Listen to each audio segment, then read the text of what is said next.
Sewerage treatment plant त्याला sewerage pumping station केलं त्याबद्दल देखील भारतीय जनता पार्टीचे नेते काहीच बोलले नाही। प्रस्ताव राज्य शासन केंद्र शासनाची परिपत्रकं येतील, GR येतील, त्याची माहिती पुढच्या महासभेमध्ये सर्व नगरसेवकांना दिली गेली पाहिजे रायटिंगमध्ये। मीरा भाईंदरच्या विकास आराखड्यामध्ये आज फार मोठी उलथापालथ करण्यात आली। 164 जागावरती ज्या आरक्षित जागा याच्यामध्ये फेरबदल करण्यात आला होता। या संपूर्ण गोष्टीसाठी विशेष महासभेचं आयोजन करण्यात आले होते। विशेषतः या महासभेमध्ये जे ठळक मुद्दे होते ते म्हणजे सुधारित विकास आराखड्यामध्ये 164 महत्त्वपूर्ण फेरबदल करण्यात आले। त्याच्यामध्ये उद्याने, बाजार, बस डेपो, पार्किंग, सार्वजनिक सुरक्षा आणि शैक्षणिक आरक्षणामध्ये बदल करण्यात आलेले आहेत। उत्तन येथील कत्तलखान्याऐवजी उद्यानाचे आरक्षण व्हावे याचाही प्रस्ताव मांडण्यात आला। Sport complex, open theatre, art gallery, अग्निशमन केंद्र आणि शिवसृष्टीची नवीन आरक्षणही त्याच्यामध्ये करण्यात आली। अनेक डीपी रस्त्याचा रुंदी व मार्गात बदल, काही रस्ते रुंद करण्याचाही प्रस्ताव आज मांडण्यात आला।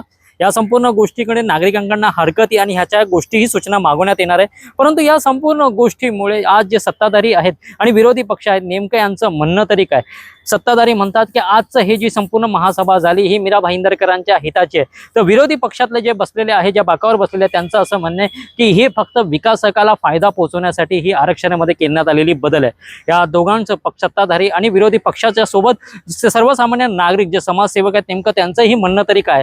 त्यांनी तर सरळ आरोप केला की दोन्ही आमदारांनी व्यवस्थित बसून त्यांच्या स्वतःला हिताचा आणि स्वतःला फायदा करण्यासारखा हा आजचं हे आरक्षण सोडत केलेले आहेत आणि आजची ही महासभा झालेली आहे। नेमकं ह्या तिन्ही लोकांचं नेमकं म्हणणं तरी काय आपण जाणून घेऊ। सत्ताधारी पक्षाचे दोन्ही आमदारांनी कुठेतरी बसून बनवलेला हा दिसतोय, कारण EP 84 वर काँग्रेस पण काही नाही बोलली, शिवसेना पण काहीच नाही बोलली आणि भारतीय जनता पार्टी पण काही नाही बोलली। EP 84 काय? चेने गावातली आपण भाईंदरवरून ठाण्याला जाताना जो डाव्या बाजूला जो पत्रा लावून जो बांधकाम चालू आहे 48 हाऊसेस तिकडे बांधण्यात आले, त्याबद्दल काँग्रेस देखील काही बोलत नाही, भारतीय जनता पार्टी देखील काही बोलत नाही। दुसरी गोष्ट, सिवरेज ट्रीटमेंट प्लांट त्याला सिवरेज पंपिंग स्टेशन केलं त्याबद्दल देखील भारतीय जनता पार्टीचे नेते काहीच बोलले नाही। शिक्षण, विकली बाजार, आठवड्याचा जो बाजार आहे गोरदेवचा तो देखील कॅन्सल करून त्या ठिकाणी रेसिडेन्शियल केलेलं आहे। ज्या ज्या ठिकाणी म्युन्सिपल पर्पजसाठी ज्या जागा आरक्षण होत्या त्या ठिकाणी देखील करण्यात आलेलं आहे। या मीरा भाईंदर शहरामध्ये मोठ्या प्रमाणामध्ये कॅथलिक बांधव राहतात, तसेच मुस्लिम बांधव राहतात। विशेष करून कॅथलिक समाजाची मुली या नर्सिंग कोर्स करतात, त्या आजही मीरा भाईंदरच्या बाहेर जातात। टेक्निकल हायस्कूल, मीरा भाईंदर शहरामध्ये एकही तांत्रिक हायस्कूल नाही, ते देखील आमदारांनी CBSE बोर्डची शाळा त्या ठिकाणी केलेली आहे। मग टेक्निकल हायस्कूलबद्दल शासनाला किंवा सत्ताधारी किंवा विरोधी पक्षांनी का नाही सांगितलं? एन्व्हायरमेंट प्रोटेक्शन ॲक्ट, MRTPचा ॲक्ट, महाराष्ट्र म्युन्सिपालिटी ॲक्ट, CRZचं व्हायलेशन आहे। नो डेव्हलपमेंट झोनमध्ये देखील जर सत्ताधारी पक्ष त्या ठिकाणी देखील सेटिंग करून काही गोष्टींमध्ये सेटिंगच केलेली आहे आणि त्या ठिकाणी R झोन करण्यात आलं, हे नागरिकांनी लक्षात घ्यावा। हे राजकारणी स्वतःचा स्वार्थ पहिलं बघतात, कारण हे बिल्डर आहेत, जरी आमदार असतील किंवा माजी आमदार असतील यांचा मूळ व्यवसाय काय? हे सगळे कन्स्ट्रक्शन धंद्यामध्ये तेरी बी चुप और मेरी बी चुप, त्यामुळे क्लब असो रिसॉर्ट असो यावर कोणी काहीच नाही बोललंय। बफर झोनमध्ये मॅनग्रोव्हच्या डेन्स फॉरेस्टमध्ये देखील मोठ्या प्रमाणामध्ये R झोन करण्याची मागणी आज या ठिकाणी आलेली आहे। आणि दुसरं, सत्ताधारीचे सभापती, स्टँडिंगचे सभापती बोलले की महापौरने हा विषय महासभेमध्ये आणून खूप चांगलं काम केलंय। मी याचा निषेध करतो, त्यांना माहीत नसेल कदाचित, महानगरपालिका म्हणजेच इलेक्टेड बॉडी, त्यांच्या विषयपत्रिकेमध्ये तो शब्द आहे। स्वतः त्यांना डायरेक्टली कोणताही निर्णय महापौरांना घेता येत नाही, म्हणून त्यांनी आज शेवटच्या दिवशी, उद्या आणि परवा शनिवार रविवार आहे, आज शेवटच्या दिवशी जाणून बुजून विशेष महासभा लावलेली आहे। दुसरी गोष्ट बघा, डिझास्टर मॅनेजमेंट ॲक्शन प्लॅन, पाऊस येऊन गेला, जवळजवळ 26 दिवस झाले आणि नगरसेवकांना आज मिळालंय डिझास्टर मॅनेजमेंट ॲक्शन प्लॅनची पुस्तक। म्हणजे जाणून बोजून सत्ताधारी पक्षाचे लोक विरोधी पक्षाच्या नगरसेवकांना काही माहिती त्यांच्यापासून लपून ठेवत आहे, हे स्पष्ट झाले आज। नक्की आजची जी महासभेमध्ये जे विषय झाले ही मीरा भाईंदरकरांची दिशाभूल करणारी की मीरा भाईंदरकरांच्या हिताची आहे? दिशाभूल करणारीच आहे। तुम्ही विचार करा, महापालिकेच्या समोर दर रविवारी आठवड्याचा बाजार लागतो, तो गोरदेवला जर जात असेल तिथून देखील त्याला काढून आडजोड करण्याची खेळ चाललाय. कारण तिकडे आमदार लोकांची जागा आहेत, त्यांच्या जागेला व्हॅल्युएशन यावा, त्यांच्या जागेला किंमत यावी, म्हणून हे सगळं आडजोड करून सगळी आपली शाळा करतायत. सगळे आपले आपले स्वतःचे कन्स्ट्रक्शन आणि बिल्डर लोकांसाठी हे सगळं चाललंय. हाऊसिंग फॉर डिसहाऊस्ड, आज जर या शहरामध्ये 41 नोटिफाईड झोपडपट्ट्या आहेत, उद्या जर त्या झोपडपट्टींचा विकास करून जर हाऊसिंग फॉर डिसहाऊस, बेघरांसाठी घरकुल योजना हे देखील गिळंकित करून त्या ठिकाणी मोठा बिल्डर त्याला 800 करोड रुपयाचा फायदा देण्याचा प्रयत्न चालला आहे. सर काय सांगाल, टाउन प्लॅनिंग म्हणजे DP मध्ये 164 जागावरती बदल करण्यासाठी आज आपण मांडलेला आहात, काय नेमका विषय? नाही, बदल करण्यासाठी काही मागणी केली नाही. या महासभेमध्ये महापौरांचा मी धन्यवाद देणार आहे की महापौरांना शहराची गंभीरता बघून गरजेचं कुठले जे EP म्हणून 164 आलेले आहेत, त्यामध्ये काही आपण चेंजेस करू शकतात या शहरासाठी, ते आपण आपली सूचना मांडलेली आहे. सर याचा मीरा भाईंदर गिरांना किती फायदा होईल? 100% याचा फायदा होणार आहे. जे गरजेचं आहे म्हणजे ते गार्डन असो, ट्रॅफिक पार्क असो किंवा मँग्रोव्ह पार्क असो किंवा एज्युकेशन अम्युनिटीज असो किंवा हॉस्पिटल अम्युनिटी असो, ते प्रत्येकाचं लक्ष देऊन त्याच्यावर काम आपण केलेलं आहे. सर प्रशासकीय राजवटी असताना काही आरक्षित गैरवापर करण्यात आला होता, याच्यावरती आता फेरबदल होईल? त्यावर टीका नाहीत, म्हणजे बोलणं चुकीचं असेल. हा तो भाग माझा नाही, तर प्रशासकीयाने केलं होतं. आपण आता सध्या आजच्या तारखेमध्ये काय करू शकता नवीन, त्याच्यावर लक्ष द्यायचं. याबाबत नागरिकांच्या काही सूचना वगैरे आपण घेणार आहात का? नाही, आता हे फक्त आपण महासभेमध्ये जे विषय आलेले आहेत, या विषय असं आलेले आहेत की ऑलरेडी महानगरपालिकामध्ये जे राहणाऱ्या व्यक्ती आहेत ते कुठल्या संस्थाही देऊ शकतो, इंडिव्हिज्युअली देऊ शकतो आणि संस्थामार्फतही देऊ शकतात. महासभेने असा विचार केला की ह्या गरजेचं आहे, त्यामध्ये प्रत्येक नगरसेवकांना म्हणजे प्रत्येक लोकप्रतिनिधींना बोलवलं आणि त्यांचा विषय जे ऐकून घेतलं आणि आपला हा विषय मांडून दिले. सर हिंदी में जाने आरक्षण को लेकर एक प्रस्ताव आया, उसमें किस तरह का प्रस्ताव में आरक्षण में बदल किया गया और क्या क्या नए उसमें? नहीं, आपके माध्यम से मैं जानकारी दूंगा कि सबसे पहले मैं महापौर का धन्यवाद देना चाहूँगा. उनको ऐसा लगा कि शहर के हित में ये होना चाहिए, तो उन्होंने विषय महासभा के सामने लाया. और टोटल 164 EP है जो उसके अंदर ऐसे कर सकते हैं कि भाई ये शहर के हित में होना चाहिए या नहीं होना चाहिए. उसके लिए एक लोक प्रतिनिधि और महासभा के सामने लाया और हर एक लोक प्रतिनिधि ने अपने अपने विषय रखे और अब लगा कि शहर में क्या होना चाहिए. सभी ने कोशिश की कि जो शहर के जो उपयोग है, जो ज़रूरी है, उस पर ध्यान देते हुए थोड़ा सा फेरबदल उसके अंदर किया गया. किन जगहों पे ये फेरबदल और किस तरह का? हमारी तरफ से हमने ये भावना रखी है पूरी कि शहर में जो जरूरत है, जैसे वो गार्डन्स हो, स्कूल एम्यूनिटीज़ हो, फिर मेडिकल एम्यूनिटीज़ हो या फिर मैंग्रोव पार्क हो, ये हमें लगता है कि हमारे शहर में बहुत ही ज़रूरत है, उसमें फेरबदल नहीं होना चाहिए. उस पर ध्यान देते हुए महासभा ने निर्णय लिया है. क्या इसमें भी गलत इस्तेमाल हो सकता है, जिस तरह से कह रहे हैं कुछ ऐसे जगहों को चेंज किया गया जिसमें शायद गलत यूज हो सकता है फ्यूचर में? नहीं, कुछ जगहों को नहीं. जैसे मैं एक छोटा सा उदाहरण देना चाहूँगा, जो महानगर पालिका के यहाँ पे जो रहने वाले रहवासी है, जैसे हाउस फॉर डिज हाउस है, वो हाउस फॉर डिज हाउस लोगों के लिए फायदेमंद है और उसमें से ऐसे कुछ चेंजेस हुए कि house for these house change नहीं होना चाहिए था. उस पर हमने महासभा में फिर से प्रस्ताव किया कि भाई वो हाउस फॉर डिज हाउस ही होना चाहिए, जो लोगों को दिया जाए और उससे लोगों को फायदा पहुँच सके. ट्रैफिक पार्क का एक विषय आया था, ऑलरेडी जो डेवलप हो चुका है, तो उसमें क्या बदलाव किया जाता है? मैं आपको इतना ही कहूँगा कि जहाँ तक आप मुझे जानते हैं उस पर राजकारण न करते हो, और सभा का विषय था वो सभा में रहने दो.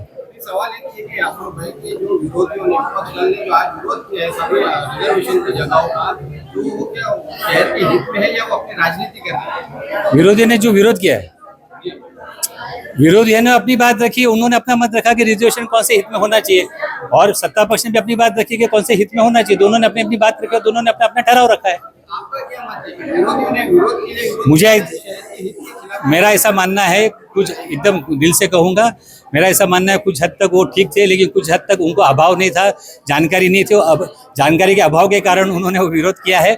अगर वो ध्यान से पढ़ लेते तो शायद वो विरोध नहीं करते. जागेसाठी आज प्रस्ताव मांडण्यात आलेला, आपण विरोधी बाकावरती होतात, काय सांगाल याच्यामध्ये किती जागेवरती रूपांतर आणि किती मीरा भाईंदर करणं याचा फायदा होणार आहे?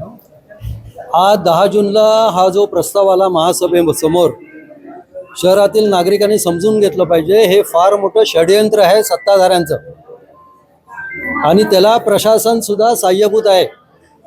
16 एप्रिलला शासनाचा GR आला, परिपत्रक आलं, त्याच्यामध्ये ह्या 164 जागांबद्दल EP सर्व माहिती देण्यात आली होती आणि महानगरपालिकेच्या अधिसूचनेमध्ये प्रस्तावित आहे की जो प्रस्ताव राज्य शासन केंद्र शासनाची परिपत्रकं येतील, GR येतील, त्याची माहिती पुढच्या महासभेमध्ये सर्व नगरसेवकांना दिली गेली पाहिजे रायटिंगमध्ये.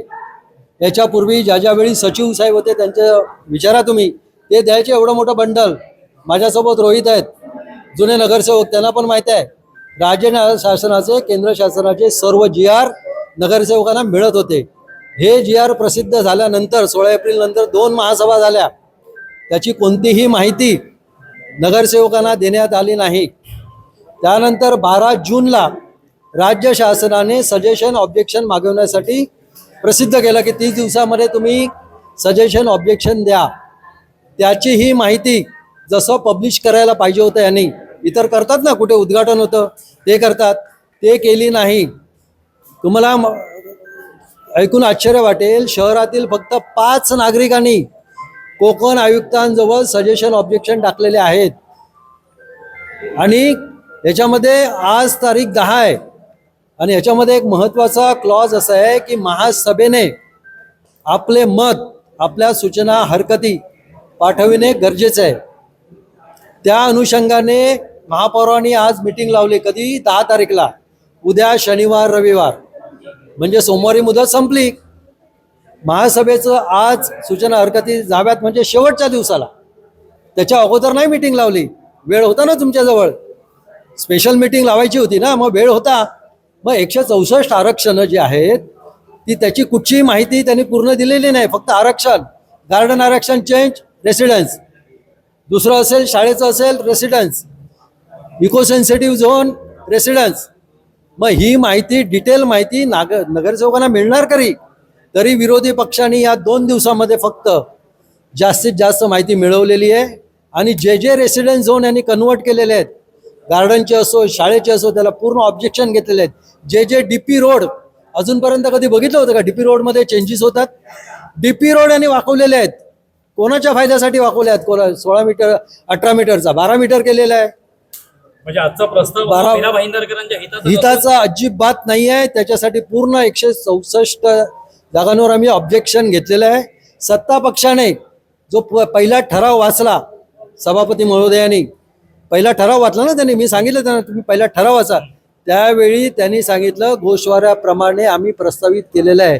म्हणजे जी आरक्षणं चेंज झालेली आहेत, राज्य शासनाचे 31च्या अंडर जे बदल प्रस्तावित केले त्याचं यांचं त्यांना अनुमोदन होतं. 2-3 सदस्य उभे राहिले होते बोलायला, पण या लोकांनी त्यांना बोलायला दिलं नाही सत्ता पक्षाकडून. आणि ज्यावेळी नंतर आम्ही ठराव मांडला आणि हे बदल सुचवले, त्यावेळी त्यांना बुद्धी सुचली आणि त्यांनी ते काही बदल केले. त्यामुळे हा एकदम वेस्टेड इंटरेस्ट आहे. CRZ मध्ये काही आरक्षणं टाकल्यात. हो, भाईंदर वेस्ट आणि मीरा रोड वेस्टला जवळजवळ 500 एकर जागेवर निवासी संकुलच होणार आहेत. एक रिझर्वेशन नाही ठेवलंय, एक रिझर्वेशन. भाईंदरकरांना आता मतं मांडायचे असेल तर दिवस गेला. आपण मीरा भाईंदरकरांना काय आव्हान करू? आम्ही ऑलरेडी आज जो ठराव मांडला, तो ठराव, त्याच्या सूचना हरकती ऑलरेडी आम्ही कोकण भवनला पाठवलेल्या आहेत. त्या व्यतिरिक्त माझे आमदार मुझफ्फर हुसेन हे कोर्टात गेलेले आहेत. त्यांनी काही सूचना केलेल्या आहेत, त्या तुम्ही ॲड करा म्हणून. नगरविकास खात्याला उच्च न्यायालयाने नोटीस दिली होती, त्याबद्दल त्यांनी काही केलं नाही. हे सर्व जे DP चेंज करणं, रस्ते इकडचे तिकडे वाकवणं, ऑलरेडी वेस्टेड इंटरेस्ट आहेत. आणि या ठिकाणी जे विकासक आहेत ते कोण आहेत याची सर्व माहिती तुम्हाला आहे. शेवटचा प्रश्न विचारतो, आजची महासभा जी झाली ही शहराच्या हिताची होती की एका आमदाराच्या हिताची होती? आम्ही लढाई करणार, याच्यामध्ये मी व्यक्तिशः कोणावर आरोप करत नाही. पण जे विकासक या शहरामध्ये आहेत, जे उंच उंच मनोरे बांधतायत ना, त्यांना नागरिकांना मूलभूत सुविधा मिळायला पाहिजेत, याविषयी काही देणं घेणं नाही. आणि विकासकांच्या फायद्यासाठीचाच आजचा हा विषय महासभेसमोर आला आणि आम्ही त्याला व्यवस्थित विरोध केला. आज जो ठराव झाला, मी आयुक्तांना किंवा महापौरांना तेच सांगत होतो, ह्या फक्त सूचना हरकती आहे. सत्ता पक्षाला वाटतं इथे रेसिडेन्स झोन पाहिजे, तो त्यांनी केला. आम्हाला वाटतं इथे रेसिडेन्स झोन नाही पाहिजे, गार्डन पाहिजे, त्या सूचना हरकती आम्ही केल्या. तर दोघांच्याही सूचना हरकती घ्या, तुमच्या सदस्यांच्या काही सूचना आल्या असतील त्या पण घ्या आणि ते एकत्र जाऊन दे दोन्ही, असं आम्ही सांगत होतो. आमचं ह्या विषयाला विरोध नाही आहे, पण महापालिकेने प्रस्तावित केलेलं, राज्य शासनाने त्याच्यावर चेंज केले, काही ठिकाणी महापालिकेने चेंज केले. पण ते नागरिकांना कळलं तर पाहिजे, नागरिकांच्या हिताचा विषय आहे. आणि एवढ्या मोठ्या शहरामध्ये आज जवळजवळ 18 लाख झालेलं आहे. सगळीकडे तुम्ही निवासी संकुल करणार, पॉप्युलेशन जाणार किती? हा भार हे शहर सोसणार कसं? हा मूळ मुद्दा होता.